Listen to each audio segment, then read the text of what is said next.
Pagluto natin yung asawa natin. Oh my God, my husband's eating kangkong. Do you like the kangkong vegetables? Hi, love. How you doing? Yeah, we're doing. You're going out? Okay, let's go. No, you're not even. So, what do you think? Can you pass it today because it's weekend? Can I pass what? The paperwork. And seriously. Why no? I won't have all of it in time for them. Oh, God. You always have a reason not to finish everything.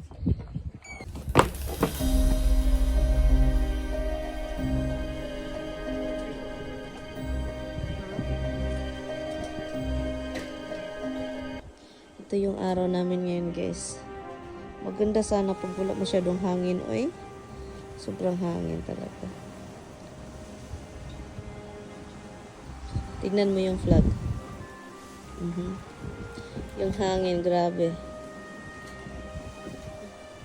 Yun guys, ipagluto ko lang yung asawa ko ng adobo kasi matagal-tagal na rin ako hindi nakapagluto ng pork adobo. Pero ito siya, ribs po ito siya. So ang hirap kasi, ayaw kong magtadtad or ayaw kong ikat siya kasi mahirapan ako ang ingay kasi magtadtad. But anyway, may gusto lang din yung asawa kong bilhin. So kaya, napasama tuloy ako kasi parang ayaw niyang umalis na hindi ako kasama. Hi guys. Hindi makaalis yung asawa ko kung hindi ako sasama. May bibilhin daw siyang manok. So kailangan ko sumama kasi parang ayaw niyang umalis. Gusto niyang umalis pero parang ayaw umalis. Tingin ng tingin sa akin. Sabi pa niya, ayaw mo talagang sumama. Sige, bahala ka. Pero nakatingin pa rin. What happened? I can't see nothing with that. So ngayon, bibili daw ng chicken. Sakit ng ulo ko. Nahihilo pa ako. Gusto ata may driver ito. Anyway guys, so yun. Samahan ko lang ito para naman. Nagluluto na ako eh. Nagluluto na ako ng adobo. Ganon. Adobo? Am I making adobo? Yeah, adobo. Adobo lang. What are you getting over there? Dogs are the chicken all the time.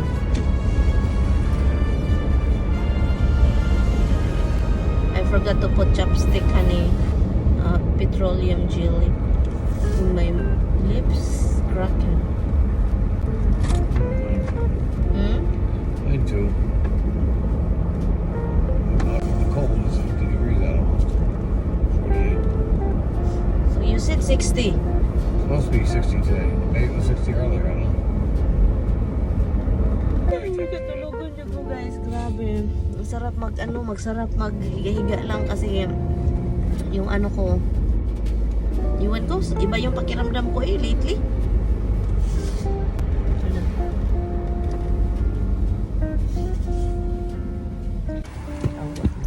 I hear what you said, huh? Look what you did get. You get 8 chickens. 3 freaking I get 3 chicken thighs for us, 5 chickens for them, oh my God. 3 packs of chopped meat for burgers.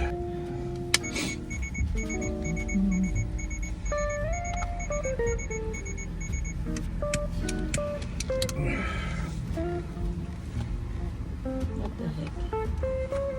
Okay, he's gonna. Yeah, right behind you doing something back in this He's space. back into his place.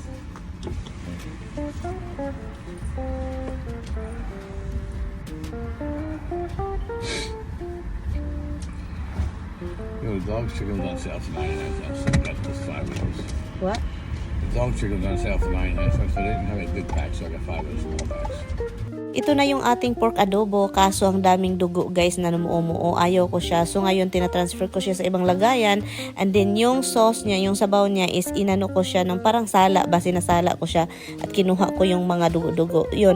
Ayaw ko kasi may dugo-dugo guys. So kayo yun, sabaw na siya, walang dugo. Tapos na ako nagluto. Maghugas na lang ako nito.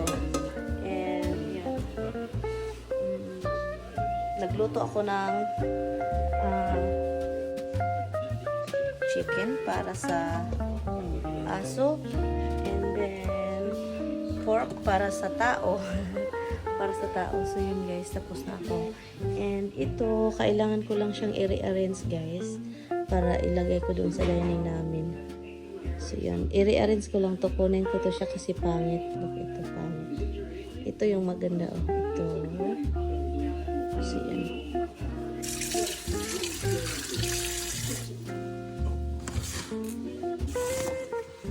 You don't have paper towel, man.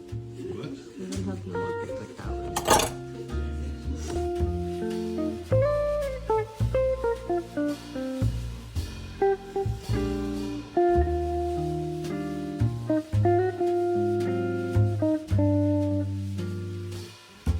Magandang umaga guys. Ang umaga namin ngayon is hindi pa okay ang pakiramdam ni Mister.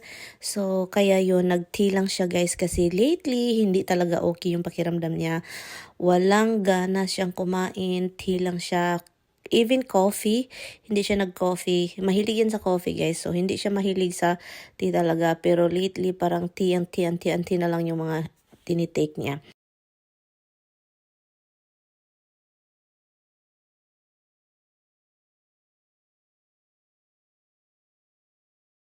At ito namang anak niya, gustong-gusto talaga niya ding sobrang nosy din itong pusang ito.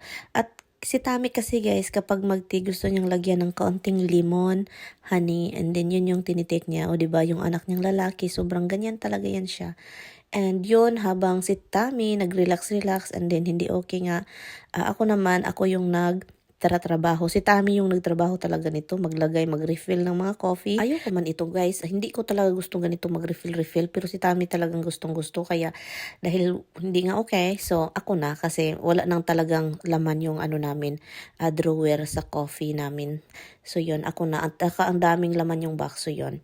And nilagay ko na lang yun din i-display.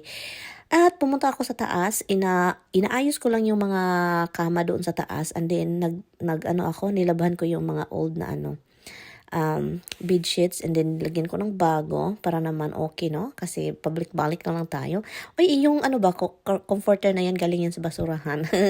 Basura. Pagkatapos naglaba din ako guys, obviously nilabahan ko yung tinanggal ko yung bed sheets, ang puting-puti, 'di ba? Puting-puti. So yun, takot ako. Galing din yan sa basurahan guys. Lahat na lang galing basurahan, 'di ba? Basta kasi magandang magbasura dito kasi ang dami ka talagang makukuha. Yun si Mr. nag-relax, upo-upo lang dyan, nanonood ng mga news, ganyan naman yan siya. Hindi naman yan magbabago. Dahil nga iba yung naramdaman niya guys, na pag-isip-isip ko na kailangan kong gumawa ng paborito niya.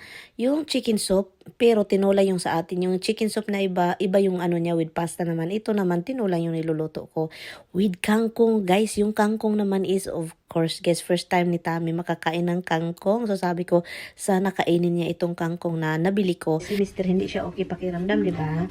So ngayon, nag-request siya. Hindi niya alam na bumili ako ng chicken ito kahapon kasi gusto kong magsabaw. And then hindi siya okay, sabi ko, anong gusto mong kainin? So sabi pa niya, gusto ko ng soup. Do we have chicken? Do you have soup? I said, oh good, because I'm making some chicken soup and he loved this chicken tinola, guys. Gustong gusto to niya yung mga chicken tinola. So ito yung gawin natin. Anyway, so yun ang story ng buhay natin.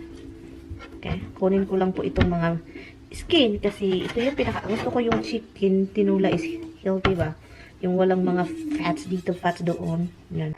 And kakaiba po itong tinola guys. First time kong nakabili ng, well actually I don't know if it's my first time, pero itong yung kangkong nabili ko, kita niyo yan sa vlog, nabili ko na kangkong, ano po siya guys, tawag nun, kakaibang kangkong. So ito siya, let's see kung kakain si Tami kasi wala akong sayote, hindi ako nakabili ng sayote, pero dahon lang ito, no? Dahon at sabaw. So yun lang yung kailangan ng mister ko, sabaw. Yun lang siya. So guys, ito po yung kangkong na galing sa Food Bites. So, kung makita ninyo ito sa mga tindahan, and then sabihin lalo na sa mga Asian store, kung makita ninyo and then sabihin na kangkong, wag na kayong makipag-away kasi kangkong po yan. Kangkong po yan. Lutuin nyo, tistingan ninyo, kainin, kangkong po. Yes, kakaiba yung look niya, iba talaga yung hitsura niya, pero guys, wag na kayong kasi kainin nyo lang yan, di ba? Kangkong talaga yung taste. Pati yung texture na sa pagluto na kain na ganon, yun, kangkong yan. So, kaya, yan. So, naninibago nga ako, diba? So, pero, yung kumain ako noon, adoy kangkong talaga. Galing sa basakan. So, hinugasan ko lang siya sa maginaw na tubig, no? And then, i-ano natin siya sa tinola. Masarap to, guys. Masarap ito adobo pero ilagay natin sa tinola kasi gusto ko healthy. Hugasan lang natin siya ng maigi. So, yun. And, yun. Kainin natin. Kita-kits tayo mamaya sa ating tinolards. Ito na nga, nagluluto na nga ako. Nilagay ko muna yung ginger kasi yung ginger talaga, wala akong chayote. So, ang nilagay ko is celery. Ang celery po, guys, is mabango. Maganda po ang talagang masarap yung celery. At saka meron ako ditong kangkong nga at saka yung malunggay. So, ang ginawa ko is nilagay ko yung chicken muna. Of course, binabrown natin siya konti. Hindi talaga siya nag-brown. Basta nilagay ko siya. At of course, nilagay din natin siya ng lemongrass, ito yung tanglad. Pagkatapos niya, naluto na yung chicken dyan. Nilagyan ko na siya ng tubig. Marami-rami kasi sabaw nga, diba? At saka paborito din ng mga aso ko itong mga sabaw-sabaw, guys, promise. At meron tayong kulikot dito, kulikot sa Bisaya, yung green na sili. Maganda yan, guys. Ang bango. Of course, ang daming nagtatanong, bakit nilagyan mo ng kamatis, guys? Sa Bisaya kasi, guys, mahilig talaga mga kamatis, guys. Iwan ko sa amin, ha? Sa amin. Hindi lahat Bisaya, pero ito yung naanuhan ko talaga, kailangang may kamatis. Masarap talaga yung kamatis, lalo na magpapula-pula sa ating sabaw, o diba? Nilagay ko na yung celery dyan. Ang bango-bango niyan, guys, promise. So, yun, nilagay ko na din yung ang malunggay doon, diba? Frozen yung malunggay namin kasi wala kaming preskong malunggay dito. So, yun, ang gandang tignan talaga kapag tinula. So, naano ako, guys, naano ako ba, iniisip ko sana kainin ito ni Tami. For sure, alam naman natin na si Tami kakain talaga ng sabaw ng tinula. Pero nilagyan ko siya ng kangkong nga, diba? Yun, nilagyan ko ng kangkong. So, sabi ko sana kainin ito ni Mister kasi baka maninibago na naman ito sa kangkong. Diba? May kakaiba siyang lasa, yung kangkong. So, yun siya. And then, buti na lang, guys, kumain siya, guys. And then, kasi dahil nga, yung pakiramdam niya, hindi siya kumakain ng mga anik-anik. Pero buti na lang kumakain siya nito. Ang saya ko kasi, nabusog yung asawa ko, na anuhanin niya na mainit na sabaw. Ang gandang tignan ng tinola. Ikain na natin ito. Tignan nyo si Tami, busog. Oh my God, my husband's eating kangkong. Do you like the kangkong vegetables? Oh, he's eating, guys. He woke up and eat. So, we're eating dinner. And we're gonna end the vlog. Thank you guys so much for watching. He ate kangkong. Bye-bye.